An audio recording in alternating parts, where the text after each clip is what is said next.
Welcome to another video of our tutorial series. Today, I will show you how to set up and run basic experiments in EL software. Before we begin, I would like to show the basic concept of how experiments are set up in the software. In EL software, an experiment always consists of at least one cell group with a single test cell. A cell group can contain any number of cells. All of them are identical in cell type, composition, and assigned test scripts. The individual cells are each assigned to the test channels of the PAT tester. A cell group can extend across a single or even multiple PAT testers and offers a user-friendly way to manage your experiment. If you want to compare a parameter, you simply create another cell group within the experiment, which then contains the cells with the differing parameter. You can compare the data from the two groups at the end of the measurement, or even at runtime. Okay, so much for the theory. We will now look at two examples in which we set up an experiment.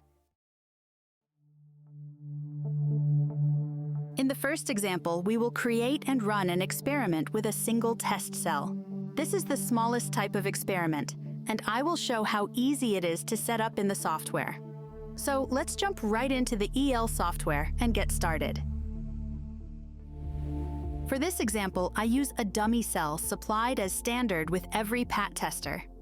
As you can see in the menu, I already inserted the cell into a free test channel of my PAT tester X8.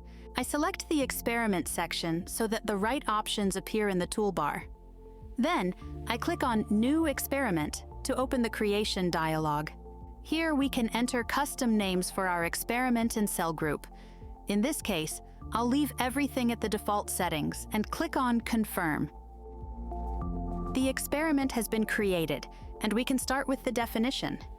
As we can see, an empty cell group has also been created automatically.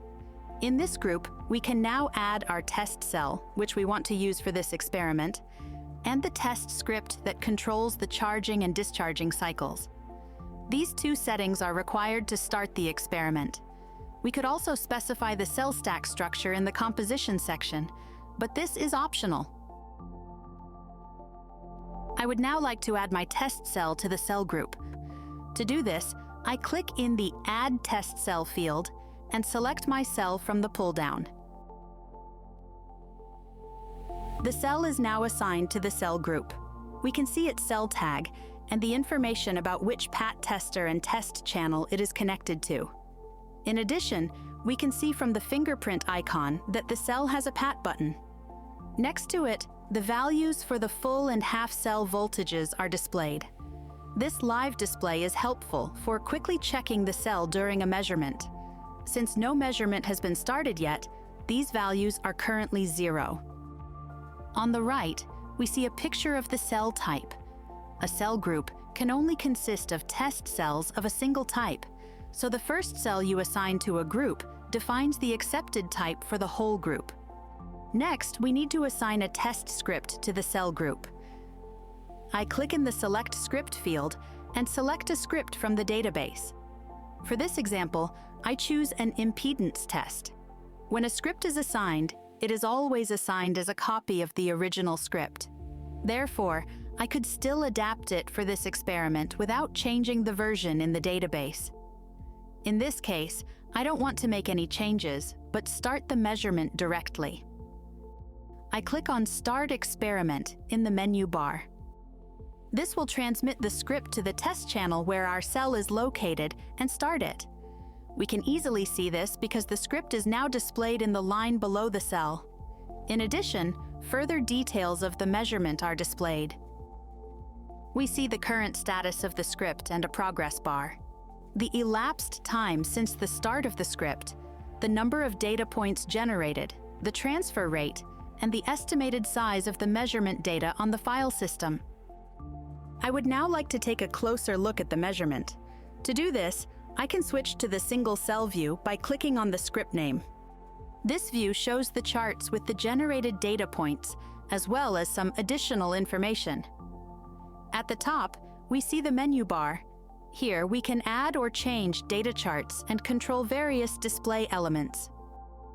On the left, we see which test cell is currently viewed and the options to edit the script, stop the measurement, or access the recorded data. Since we are in a single cell view, we only see the measurement of a single cell. If we had more cells running in this experiment, we could switch to them here. There are also ways to view multiple cells simultaneously, which we will address later. Next, we see details of the running script and the test channel's operation mode. Below is a cell scheme for the used cell type. This graphical representation of the cell stack shows the current flow between the electrodes and the half or full cell voltage under consideration. Finally, we have a display of the electrical values of the test cell that are currently being measured. Of course, the most important area is the data display on the right-hand side. This is where the data points are displayed in the fully configurable charts. I won't go into all the functions in this video, but I will show a few display options. For example, a very useful way to view the charts is to switch through the measurement points. I will demonstrate this here by clicking somewhere in the empty space of a chart. This activates a small crosshair, which I can use to switch through the individual measurement points using the left and right arrow keys. The crosshair indicates the data point on each curve that was recorded at the same time, so the values that belong together can be easily identified. I can also use the Show Labels option to display the exact values.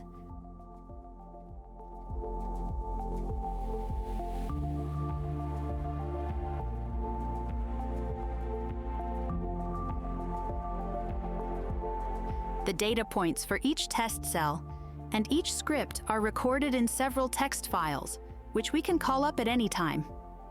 To do this, I can simply click on the Open Exports button here. Here we can find an overview of the data files generated for this measurement.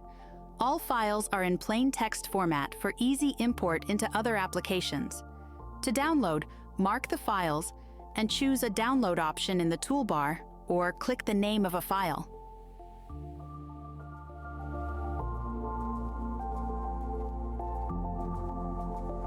Here you can see how the data points are stored in a clearly legible line-by-line format.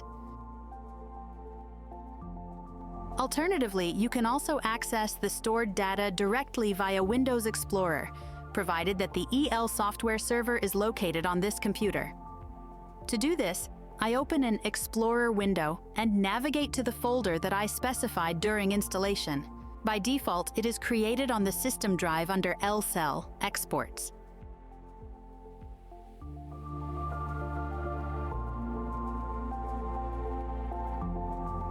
Here I see the same files that I previously accessed through the Export section of the software. Finally, I would like to show how to continue an experiment that has ended and briefly explain the background to this. As soon as an experiment is started, the assigned test cells cannot be used or added to other experiments. As soon as the experiment ends, it is marked as closed, and the test cells are released so that they can be used elsewhere. So, to continue the experiment, I must reopen it by clicking the respective button in the menu bar. This blocks my test cell again for this experiment. Then I can add a new script and start the measurement as usual.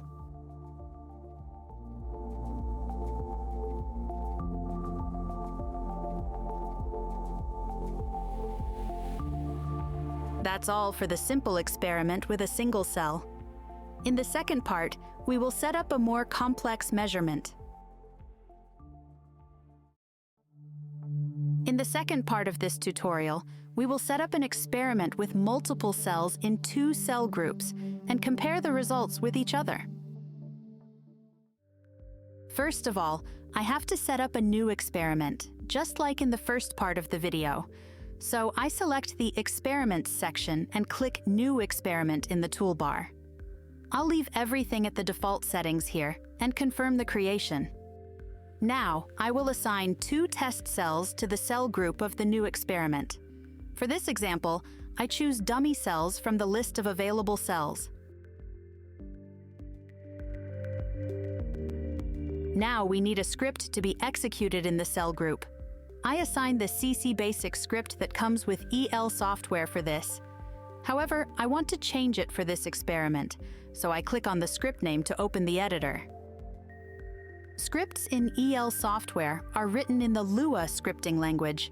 There are two ways to create them, either directly as a Lua script or via the Composer, a visual editor. Our selected script was created in the Composer, so we will make our changes here.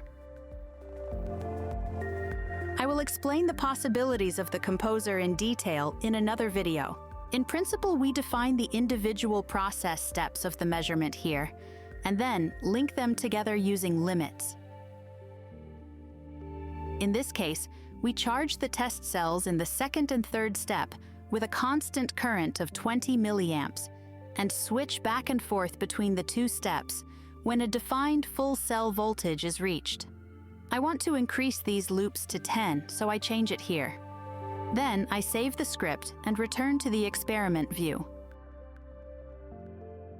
After configuring the first cell group, I want to create the comparison group. So I make a second cell group and assign 2 dummy cells, just like in the first group.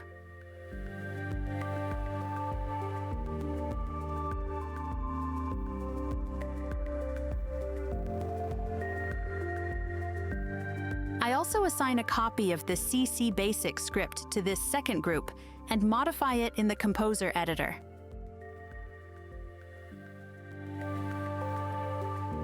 Again, I set the number of loops to 10. In addition, I increase the required full cell voltage to 1.2 volts in the second step, so that we can see a visible difference between the 2 cell groups in the measurement results later on. The experiment is now set up, and I can start it from the menu. As soon as a measurement with multiple test cells is started, a so-called multi-cell view for each assigned script is automatically created and appears in the Data View section and the navigation tree.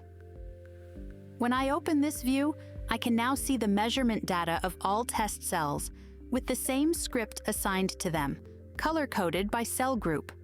This allows you to compare the performance of the different groups quickly. I'll pause the video briefly until the measurement is complete. Now we can see the results as a whole and can easily see the differences between the individual cell groups, which were caused by the changes in the script. Okay, that was a brief introduction to simple experiment setups in the EL software to help you get started. In further videos, we will take a closer look at the individual topics. Thank you for watching, and see you next time.